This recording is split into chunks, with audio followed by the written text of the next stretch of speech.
en train de parler des réalités, des choses que je connais. En tant que coach mental, en tant qu'expert, j'ai beaucoup de clients comme ça. Je voulais même ouvrir une petite parenthèse.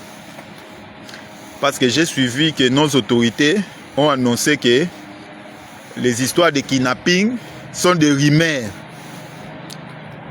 J'aimerais vraiment que cet extrait, vous pouvez couper ça et montrer ça aux autorités, surtout de la police.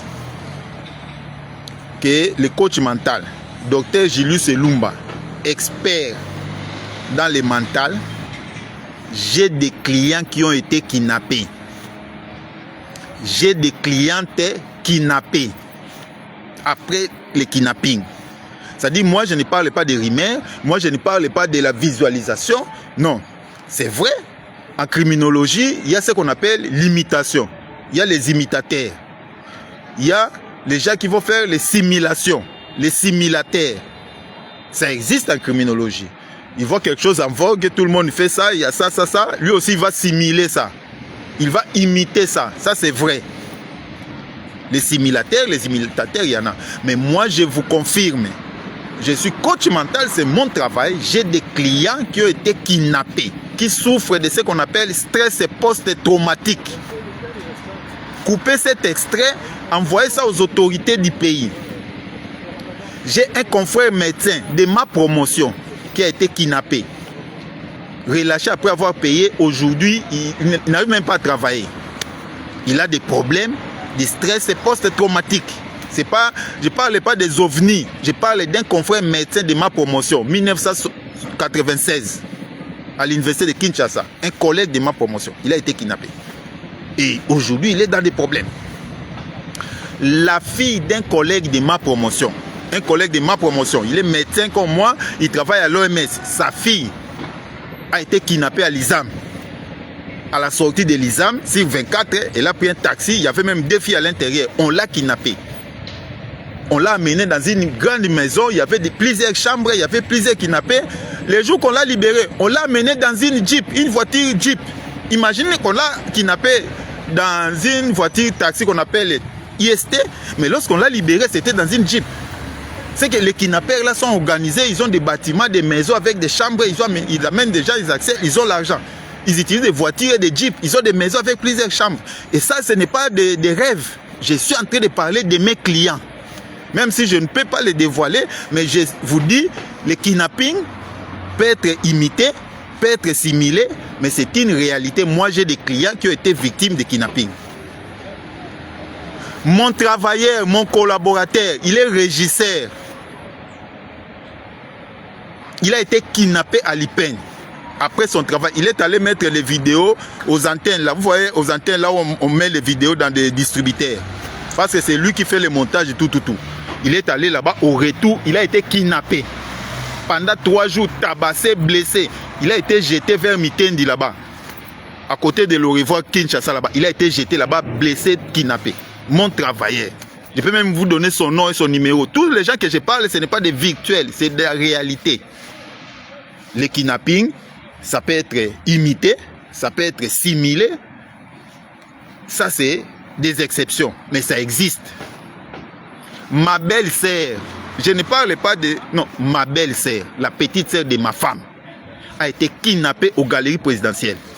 À l'arrêt là, elle est montée dans un taxi, on l'a kidnappée. On l'a fait circuler à tout Kinshasa, on l'a torturée, on a pris sa carte bancaire, on a fait sortir $3000. Les kidnappeurs se promènent parfois avec les machines là de paiement par carte. On l'a pris $3000. Je ne parle pas des histoires racontées. Non, ma belle-sœur, la petite sœur de ma femme, a été kidnappée devant les galeries présidentielles. J'ai beaucoup de clients. Chères autorités, prenez les choses au sérieux. Vraiment, je vous en supplie. Prenez ça au sérieux. Je suis d'accord avec vous qu'il y a les imitateurs. Il y a les simulateurs. Ça existe en criminologie. Mais ça risque de vous endormir. Je comprends peut-être que vous cherchez à apaiser la population.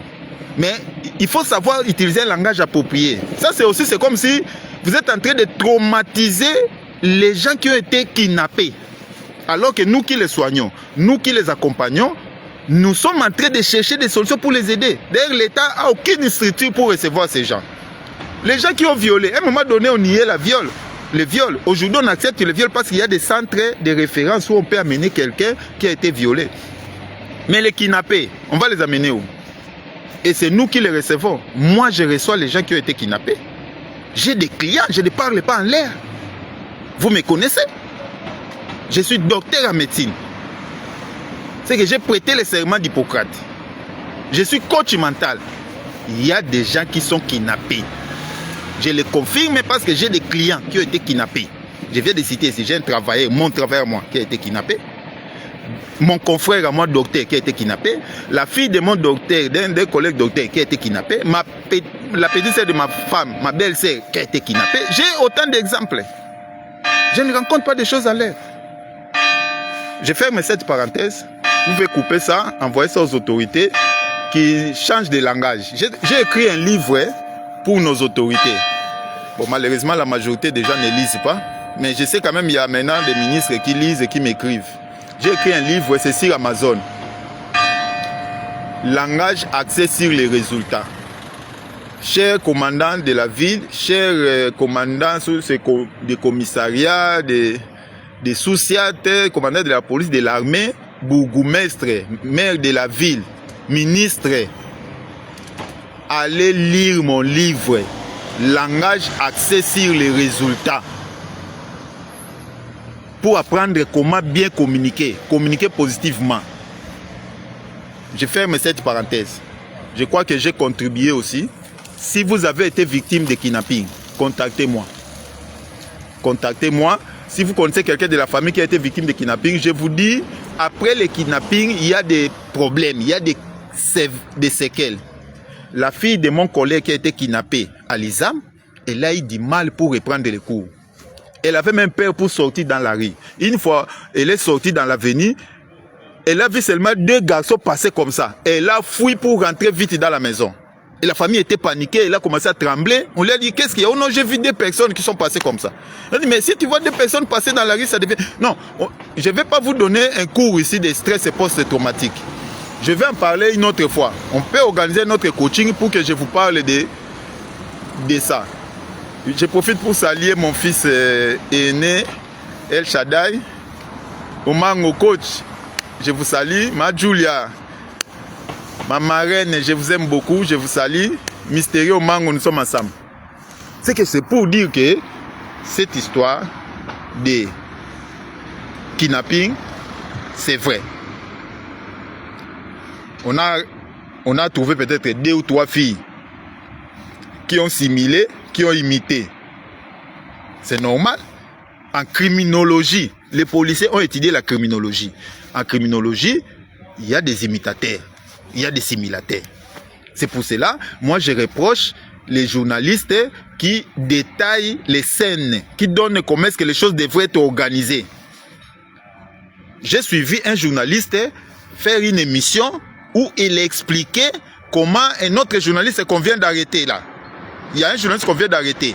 Mais un journaliste a fait une émission pour expliquer comment est-ce qu'ils se sont organisés pour mettre des bombes au pont d'Ndjili, pour exploser la RTNC, pour tenter à la vie du chef de l'État. Ce journaliste-là n'est pas intelligent. Je l'ai dit, je suis coach mental. Ça, c'est donner des idées aux gens, donner des plans aux gens. On ne dévoile pas un plan négatif.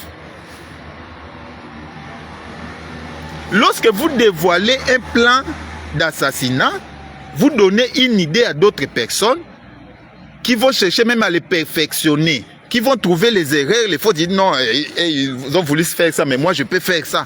Et il y a des malades, il y a des gens qui ne sont pas forts mentalement, qui peuvent appliquer ça. C'est ce qui se passe lorsque vous présentez très mal le kidnapping, lorsque vous présentez très mal les Koulouna, vous êtes en train de former d'autres Koulouna, vous êtes en train de former d'autres kidnappeurs. Et vous formez ceux qui vont simuler, vous formez ceux qui vont imiter, mais vous formez ceux qui vont réellement kidnapper. C'est ça la criminologie. Je suis expert dans ça. Je suis en train de vous cibler, chères autorités. Consultez-moi, utilisez-moi. Appelez-moi pour vous donner des informations. Comment est-ce qu'on communique? Comment est-ce qu'on communique en criminologie? Comment est-ce qu'on gère une population dans des circonstances comme ça? Vous voulez dire, non, bon, toutes ces histoires-là, c'est des rimes. Bonjour, mon frère. Non. Il y a une méthodologie. Et moi, je vous donne mon témoignage, je l'ai dit, en âme et conscience, pour vous éveiller, pour vous réveiller. Je n'ai pas besoin de vous critiquer, je n'ai pas besoin d'être contre vous, je vous l'ai dit pour que vous puissiez bien faire votre travail. Et moi, je suis là pour vous accompagner, c'est ça mon travail. Je reviens dans ce que nous étions en train de dire, c'est que je ferme cette parenthèse. Nous étions en train de parler des comportements négatifs. J'ai expliqué, un comportement, c'est une action, une réaction, un langage répété dans certaines circonstances de la vie. C'est ce que j'ai appelé un comportement. Maintenant, destructeur, j'ai expliqué ce comportement-là qui est négatif, qui est nuisible, qui entraîne la maladie, qui rend quelqu'un asocial, c'est-à-dire vous ne vous attendez pas avec votre femme, avec votre mari, avec vos enfants, en famille, ça crée des problèmes parce que vous avez un comportement asocial. C'est un comportement non productif parce que ça perturbe votre travail.